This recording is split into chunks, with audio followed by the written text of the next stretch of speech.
2025 की एक तारीख को ये रेजोल्यूशन लिया था कि कुछ करूंगा अपने करियर के लिए। 8 महीने गुजर गए ये सोचते सोचते, पर कुछ नहीं कर पाए। अभी भी देर नहीं हुई है। 4 महीने अभी भी बाकी हैं, यानी कि 16 हफ्ते, जिसमें आप अपने करियर के लिए काफ़ी कुछ कर सकते हो। Watch this video till the end to turn things around for you this year.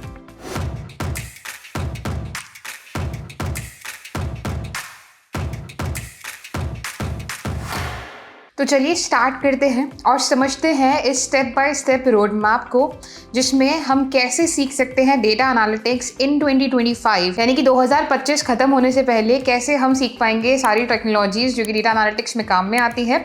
समझेंगे इनको वन बाय वन, ब्रेक करेंगे विद वीक बाय वीक। सबसे पहले स्टार्ट करते हैं वीक नंबर 1 से। वीक नंबर 1 यानी कि अगर हमारा 4 महीने का गोल है, सबसे पहले familiarise your self with what is data and concepts of data. तो यहाँ पे मैं डेटा एंड डेटा के कॉन्सेप्ट्स मेंशन कर रही हूँ, data and concepts of data. साथ ही साथ इसमें टाइप्स ऑफ एनालिसिस के बारे में भी समझना कि एनालिसिस होता क्या है, क्यों किया जाता है, कितने टाइप्स के होते हैं। तो डेटा एनालिसिस एंड टाइप्स। इसमें एक चीज़ और मैं यहाँ पे इंक्लूड कर रही हूँ, विच इज़ लिंक्डइन। अगर आपकी कोई भी लिंक्डइन पे प्रोफाइल नहीं है, आईडी नहीं है, तो create your LinkedIn account, start interacting with people. Interacting में भी इनिशियली ये नहीं कह रही मैं कि पोस्ट करना स्टार्ट कर दो डे 1 से ही, नहीं। क्रिएट योर लिंक्डइन अकाउंट को समझो, अपनी प्रोफाइल को सेटअप करो, लिंक को छोटा करो, अपने बारे में जितनी भी इन्फॉर्मेशन है जो भी आपके स्कूल कॉलेजेस से रिलेटेड है, कॉलेजेस बेसिकली मोस्टली, और आपके एक्सपीरियंस से रिलेटेड है, वो आप मेंशन कर सकते हो अपने लिंक्डइन के ऊपर। साथ ही साथ start adding people to your connections.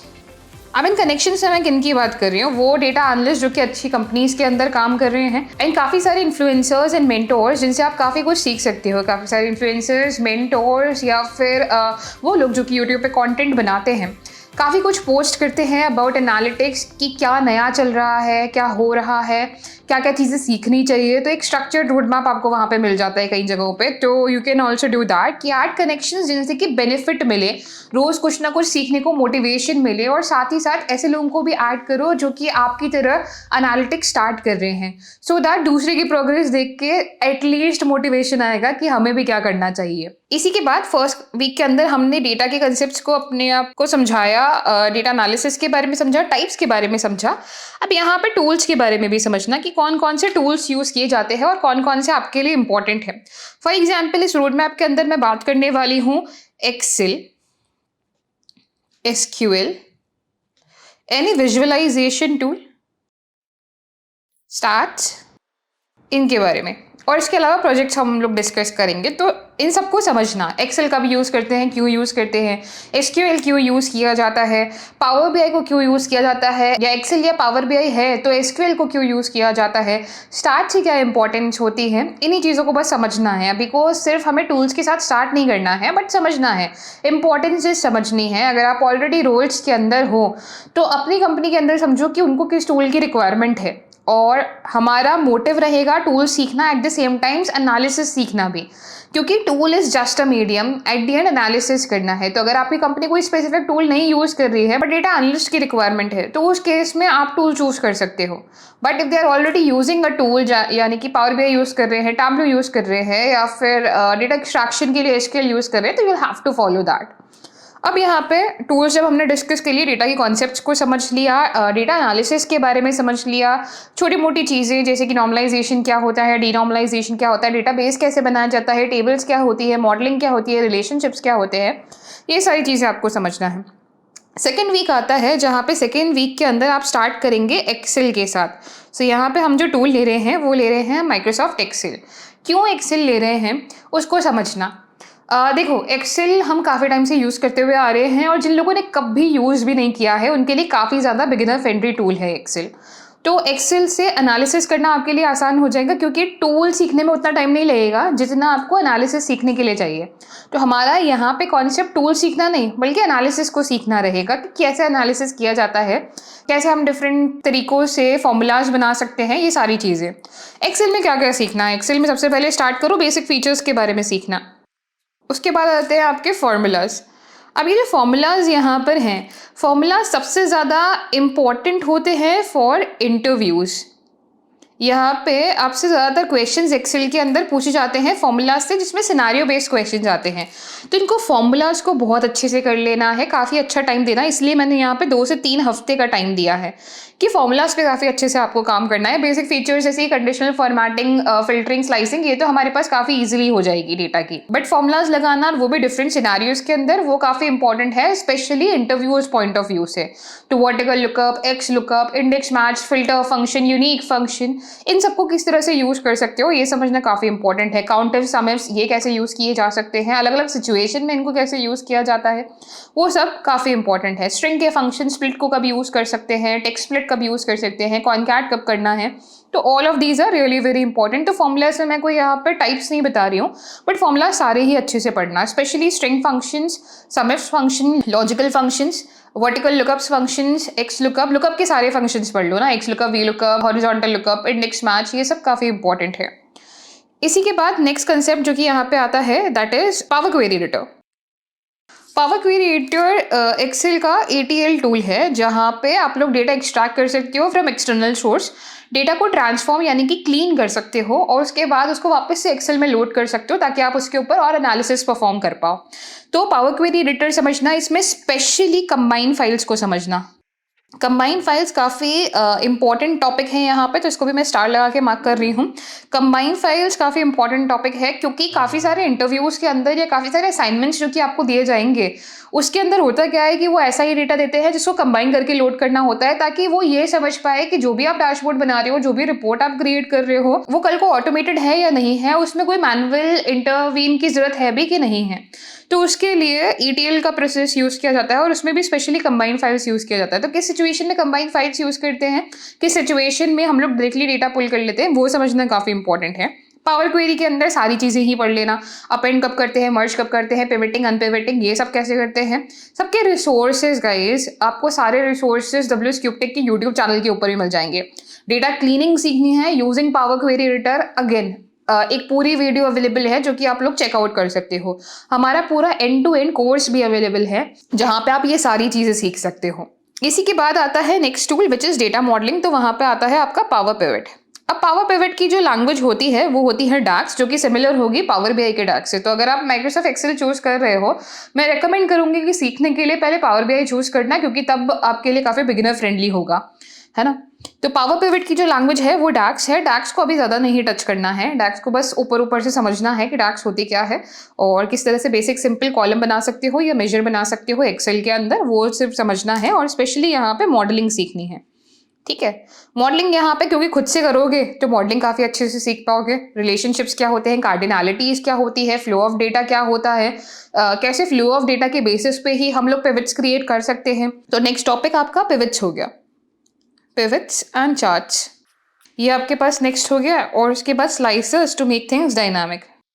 तो ये कुछ बेसिक चीज़ें हैं जो कि आप सीख सकते हो एक्सेल के अंदर बिटवीन 2 to 4th वीक।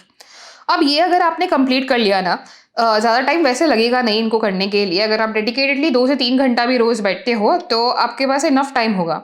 ये अगर आपने कर लिया तो आपके आगे की जर्नी काफ़ी ईजी हो जाएगी। प्लस साथ ही साथ ना, also build one project plus post it on LinkedIn, ठीक है। जो भी पहला प्रोजेक्ट बना रहे हो, गाइडेड बना रहे हो, अनगाइडेड बना रहे हो, उसको पोस्ट ज़रूर करना। पोस्ट करोगे, दूसरे लोग देखेंगे, आपको रिव्यूज़ देंगे, मोटिवेशन मिलेगा, काफ़ी हेल्प करता है वो आगे आपकी लर्निंग जर्नी के अंदर। प्लस अगर आप अगेन किसी और के साथ भी अगर आप सीख रहे हो, आपके जैसा एक और कोई लर्नर है जो कि काफ़ी कुछ चीज़ें सीख रहा है, काफ़ी चीज़ें पोस्ट कर रहा है, तो साथ ही साथ वो आपको भी मोटिवेशन देगा आगे कुछ करने के लिए। तो ये हुए आपके फर्स्ट 4 वीक्स, जहाँ पे मेरा रिकमेंडेशन था कि आप अपने आप को डेटा के कंसेप्ट से फेमिलराइज कराएं एंड साथ ही साथ एक्सेल समझ लें अलॉन्ग विद दी प्रोजेक्ट्स। तो हमें ये यहाँ पे कंप्लीट करना है। ये हुआ आपका फर्स्ट मंथ सितंबर का। उसके बाद आते हैं नेक्स्ट मंथ अक्टूबर पे, जहाँ पे हमें थोड़ा सा ट्रिकी रहेगा कि हमें स्टार्ट करना है विद SQL, ठीक है।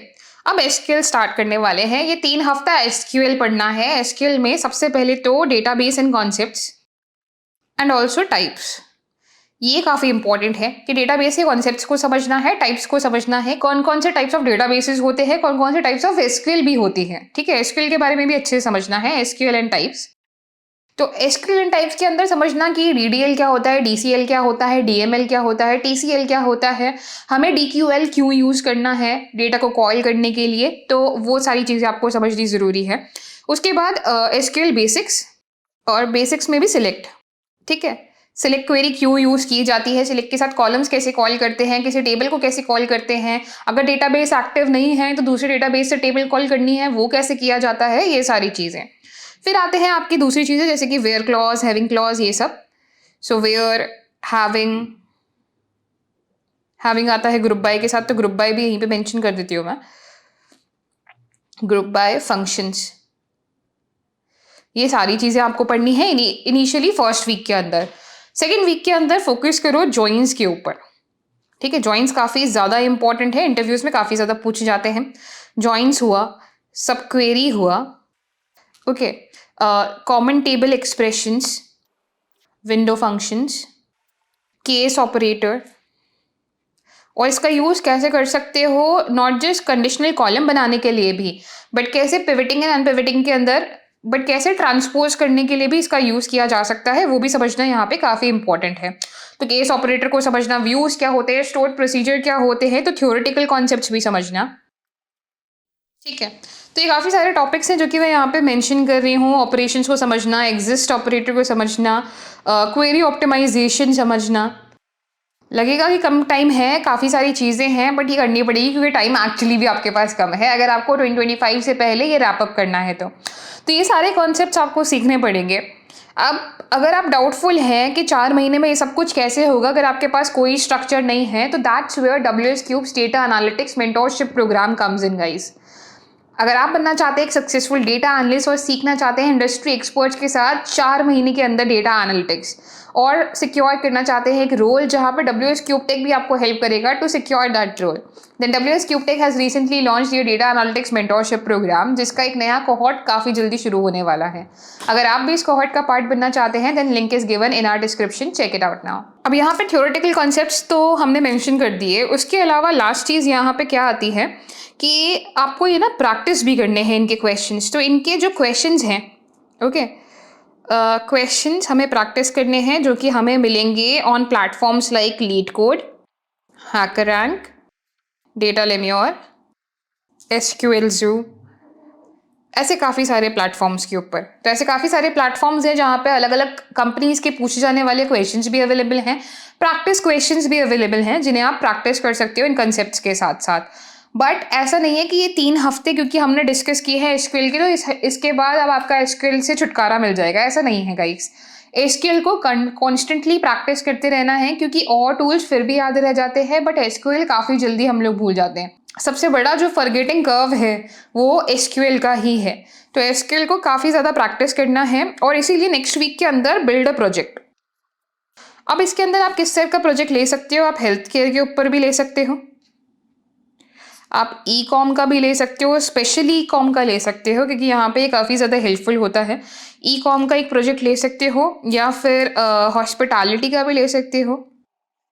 तो ये कुछ 3 टाइप के डोमेन्स हैं जहाँ से आप डेटा सेट्स पिक कर सकते हो, जहाँ के डेटा सेट्स आप यूज़ कर सकते हो विद इन एसक्यूएल, और इन प्रोजेक्ट्स को बिल्ड करने के लिए क्रिएट क्वेरीज। ओके, क्वेरीज के लिए क्वेश्चंस ना ChatGPT का यूज़ करना, तो यहाँ पे मैं प्लस करके ChatGPT यूज़ कर रही हूँ, ठीक है। ChatGPT पे upload the sample of your data, sample of your SQL file as well and ask it to build some questions. उस क्वेश्चंस को अब आप अपना क्वेरीज लिख के आंसर करो, प्लस यहाँ पे इसको प्रेजेंट करो with the presentation plus summary plus last चीज रिकमेंडेशंस, ठीक है। हम जब आपने डेटा एनालिसिस के बारे में स्टार्टिंग में पढ़ा होगा तो आपने टाइप्स पढ़े होंगे कि डिस्क्रिप्टिव क्या होता है, डायग्नोस्टिक क्या होता है, प्रिस्क्रिप्टिव क्या होता है, प्रेडिक्टिव क्या होता है। तो यहाँ पे हम लोग वन ऑफ द एनालिसिस को यूज़ कर सकते हैं। प्रेजेंटेशन बनाएंगे, समरी के अंदर हम लोग डिस्क्रिप्टिव एनालिसिस देंगे, अगर कहीं पे कोई रीजंस के बारे में हमें पता है तो डायग्नोस्टिक भी इंक्लूड कर सकते हैं, और लास्टली रिकमेंडेशंस के अंदर प्रिस्क्रिप्टिव एनालिसिस का यूज़ करते हुए कुछ रिकमेंडेशंस भी दे सकते हैं। तो ये कुछ चीज़ें हैं जो कि आप नेक्स्ट 8 वीक के अंदर करो। Take 1 week to create a really good project, give spend some time on creating good presentation, and अगर यहाँ पे वीडियो प्रेजेंटेशन होगी तो वो आपके लिए काफ़ी ज़्यादा प्लस पॉइंट हो जाएगा। क्यों? क्योंकि अगेन आप यहाँ पे अपनी प्रेजेंटेशनल स्किल्स भी दिखा पाओगे, जिसमें मैं सिर्फ यहाँ पे पीपीटीज की बात नहीं कर रही हूँ। आप कैसे अपने प्रोजेक्ट को एक्सप्लेन कर पा रहे हो, कैसे उसकी इंसाइट्स को कन्वे कर पा रहे हो, कितना सिंपल उन लोगों के लिए बना पा रहे हो who are coming from a non technical background, कैसे अपनी एसक्यूएल क्वेरीज को बता पा रहे हो कि क्यों आपने कोई भी स्पेसिफिक क्वेरी को यूज़ किया। तो that would be really very helpful, और ये आप कर सकते हो आपके वीक 8 के अंदर। तो ये थे आपके 2 महीने जहाँ पे हमने 2 टूल्स कवर करे, एक्सेल एंड एसक्यूएल। अब मूव करते हैं थर्ड मंथ के ऊपर, जहाँ पे हम स्टार्ट करेंगे with a little bit of interesting thing which is visualization. Now अगर मैं यहाँ पे विजुअलाइजेशन की बात करूँ, तो in visualization you can choose any of the tools that you want, whether you want to choose Power BI or you want to choose Tableau. That's up to you कि आप कौन सा टूल चूज करना चाहते हो। Visualisation में हमारा focus visuals पे तो होगा ही सही। सबसे पहला स्टेप अगर हम पावर बीआई चूज करते हैं तो वो आता है डेटा एक्सट्रैक्शन एंड क्लीनिंग, जो कि काफ़ी कुछ सिमिलर रहेगा आपके एक्सेल के साथ। क्यों सिमिलर रहेगा? क्योंकि एक्सेल के अंदर जो आपने पावर क्वेरी एडिटर को यूज़ किया था data cleaning and data pre processing के लिए, वो सेम टू सेम टूल हमारे पास यहाँ पे भी होगा एंड हम उसको भी यूज़ कर पाएंगे यहीं पे पावर बीआई के अंदर भी, तो वो आपके लिए काफ़ी आसान हो जाएगा। सेकेंड, अब यहाँ के डेटा मॉडलिंग को समझना, स्टार स्कीमा क्या होता है, स्नोफ्लेक क्या होता है, कौन सा वाला ज़्यादा ऑप्टिमाइज होता है, कार्डिनैलिटीज क्या होती हैं अगेन, और यहाँ पे तो फिल्टर फ्लो के 2 डायरेक्शन में होते हैं, तो दोनों डायरेक्शंस को समझना और कौन सी सिचुएशन में कौन सा यूज़ करना चाहिए वो भी समझना काफ़ी इंपॉर्टेंट है। यहाँ सबसे बड़ा टॉपिक जो कि आपके लिए आएगा 3 हफ्ते इसलिए हैं क्योंकि आप डार्क्स को प्रैक्टिस कर पाओ। ठीक है, ये जो 3 हफ्ते हैं वो इसलिए है क्योंकि डार्क सबसे ज़्यादा इंपॉर्टेंट है यहाँ पे। डार्क्स में calculate function, filter function, all selected, all except को कैसे यूज़ कर सकते हैं, सम एक्स कैसे यूज़ करते हैं, एवरेज एक्स कैसे यूज़ करते हैं, टाइम इंटेलिजेंस फंक्शन को कैसे यूज़ करना है, वाईटीडी, एमटीडी, इनको कैसे कैलकुलेट करना है, ये सारी चीज़ें आपकी कवर होंगी डार्क्स के अंदर। नई कॉलम्स कैसे बनाते हैं, नई टेबल कैसे बनाते हैं, you can also play around with the fiscal years as well. तो वो सारी चीज़ें आपको सीखने को मिलेंगी डार्क्स के अंदर। डार्क्स के बाद नेक्स्ट स्टेप आता है आपका विजुअलाइजेशन यूजिंग चार्ट्स। ठीक है, पावर बीआई के अंदर काफ़ी सारे विजुअल्स हैं, चार्ट्स को यूज़ करो, कार्ड्स को कैसे यूज़ करते हैं, केपीआईज कैसे क्रिएट करते हैं। यहाँ एक चीज़ और समझना बहुत इंपॉर्टेंट है जो कि है business understanding, business domain understanding. ठीक है, और इसीलिए मैं यहाँ पे प्रोजेक्ट भी जब रेकमेंड करूँगी तो अच्छी नीश का प्रोजेक्ट रेकमेंड करूँगी।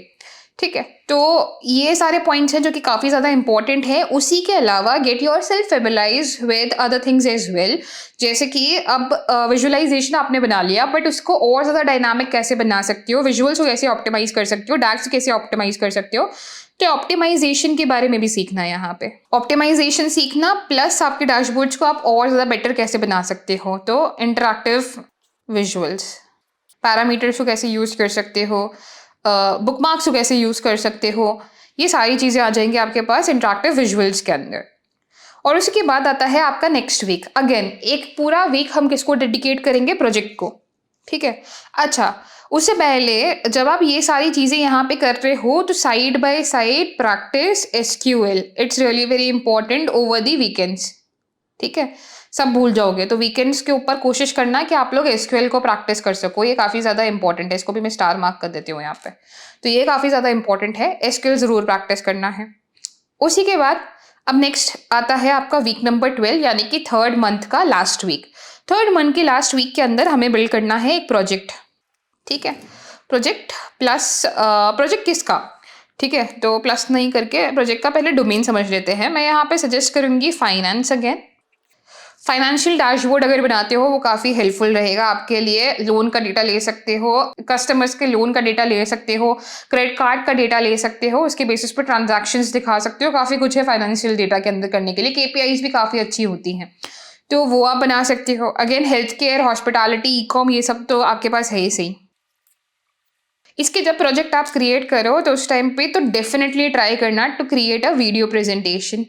ठीक है, जिसमें मेरा रिकमेंडेशन है कि आपको चार्ट्स नहीं समझाने हैं, एक डैशबोर्ड है तो चार्ट्स नहीं समझाने होते हैं, बल्कि उससे क्या इंसाइट निकला है, उस पूरे पेज का क्या इंसाइट निकला है, वो एक्सप्लेन करना काफ़ी ज़्यादा इंपॉर्टेंट होता है।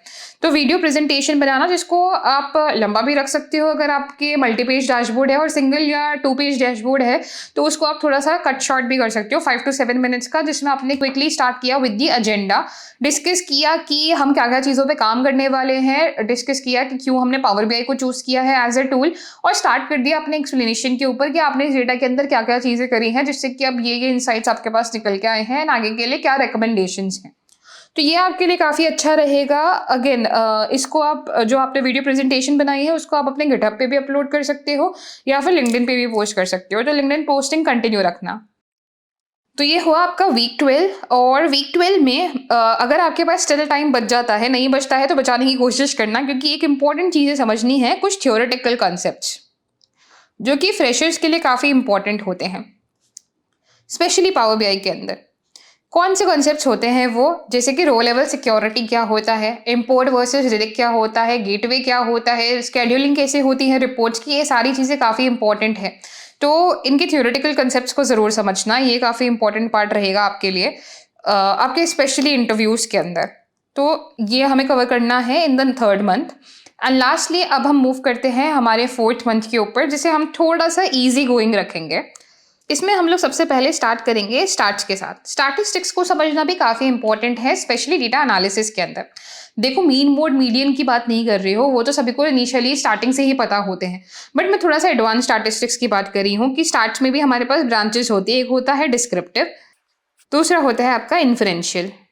ठीक है, तो दोनों को यहाँ पे समझना काफ़ी ज़्यादा इंपॉर्टेंट है। डिस्क्रिप्टिव स्टैटिस्टिक्स में क्या क्या चीज़ें आती हैं, मीन मोड मीडियन के अलावा भी काफ़ी कुछ होता है। स्क्यूनेस क्या होती है, कर्टोसिस क्या होता है, वेरिएंस क्या होता है, स्टैंडर्ड डेविएशन क्या होता है, क्यों यूज़ किया जाता है, क्यों मेजर किया जाता है, कैसे हेल्प करता है डेटा के पैटर्न्स को समझने के लिए।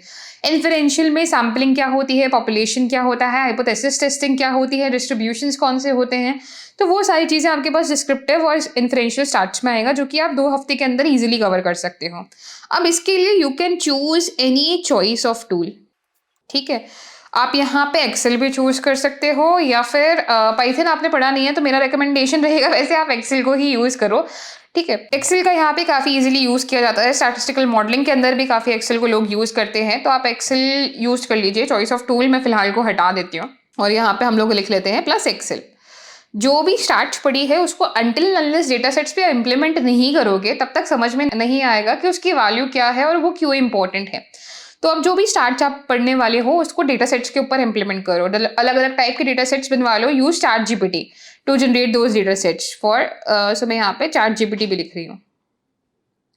तो चैट जीपीटी को भी आप यूज कर सकते हो for generating the data sets. ये आपके पास हो गया स्टार्ट्स। प्लस यहाँ पे मेरा सजेशन रहेगा कि कुछ एक एंड टू एंड प्रोजेक्ट बना लो।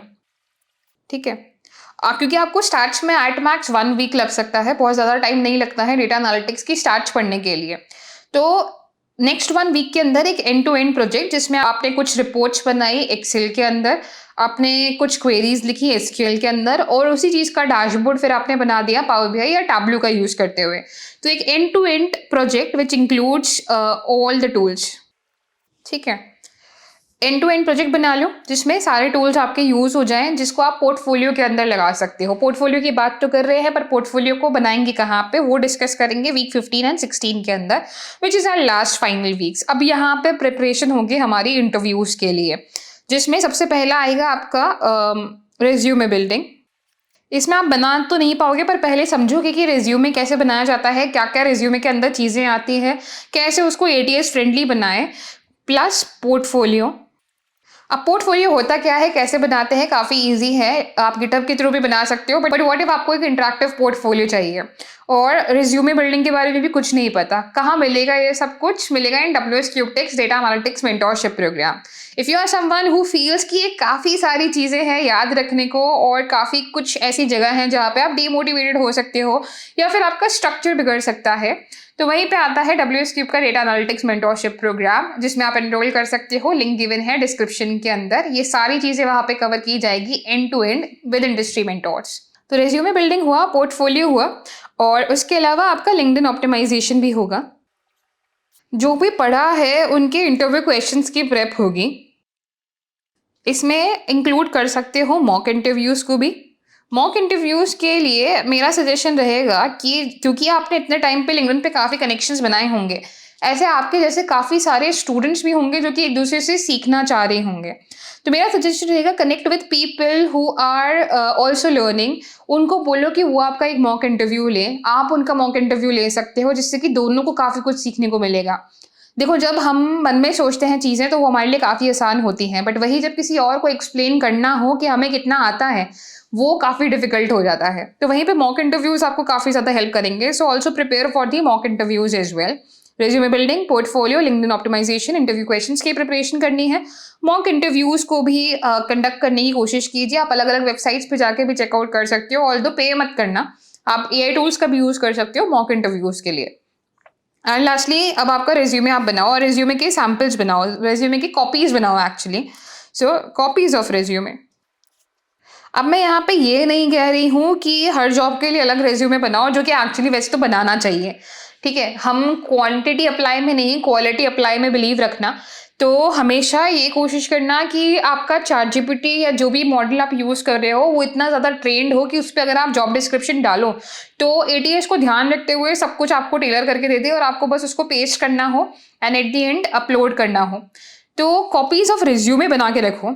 और मेरा सजेशन रहेगा business analyst, data analyst, financial analyst, risk analyst, ऐसे काफ़ी सारी कॉपीज बना के आप रख सकते हो अलग अलग रोल्स के लिए, जिसमें अलग अलग रोल्स के अकॉर्डिंग आपने टूल्स मेंशन कर रखे हो, स्किल्स मेंशन कर रहे हो, ताकि जिस भी रोल के लिए आप अप्लाई करो उनमें से आप रेज्यूमे को चूज कर सको। वैसे one of my student actually created 700 to 800 resumes when he was looking for a job।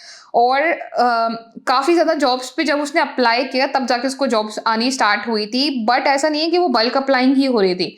उस बल्क अप्लाइंग के अंदर हर रिज्यूमे टेलर किया जा रहा था। तो वही सजेशन मैं आपको भी दूंगी कि बल्क अप्लाइंग भले ही मत करो, but if you are going to tailor your resume तो आपके आंसर आने के चांसेस काफ़ी बढ़ जाते हैं। रेफरल मिलने की कोशिश कराना, इसीलिए स्टार्टिंग फर्स्ट डे से मैंने बोला कि लिंक्डइन पे एक्टिव रहना इंपॉर्टेंट है, ताकि लोगों से कनेक्ट करोगे तो you can ask for referrals letter. Referral से आपके जॉब मिलने के चांसेस 10 टाइम्स ज़्यादा हो जाते हैं। तो देन ट्राई कि आपके रिज्यूमे हर बार टेलर्ड हो। तो ये मेरे कुछ सजेशंस हैं और यहीं पर आप होगा आपका वीक 16, जहाँ पे आप 4 महीने के अंदर डेटा एनालिटिक्स सीख जाओगे। देखो, data analytics is now not just only a skill जो कि आपको जॉब पाने के लिए चाहिए, बट आप किसी भी रोल के अंदर हो, एनालिसिस इज समथिंग जो कि आपको आना चाहिए। कि आपकी सेल्स को समझने के लिए, आपके ऑपरेशंस को समझने के लिए, आपके प्रोडक्ट को समझने के लिए, आपने एड्स चलाए हैं तो उनके ऊपर किस तरह की हमारी केपीआईज आ रही हैं, उनको समझने के लिए सब जगह पे डेटा एनालिटिक्स की काफ़ी ज़्यादा इंपॉर्टेंस है। तो it is not just a career, it's a skill add on as well, जो कि आप अपने करियर के लिए बेटर चॉइसेस ले सकते हो। सो आई होप ये वीडियो यहाँ पे क्लियर है एंड आई होप इससे आपको थोड़ी मोटिवेशन मिले, प्लस 2025 के एंड होने पे आप अपने लिए कुछ कर पाओ। So if you like this video, do like, share and subscribe, and for more such content stay tuned.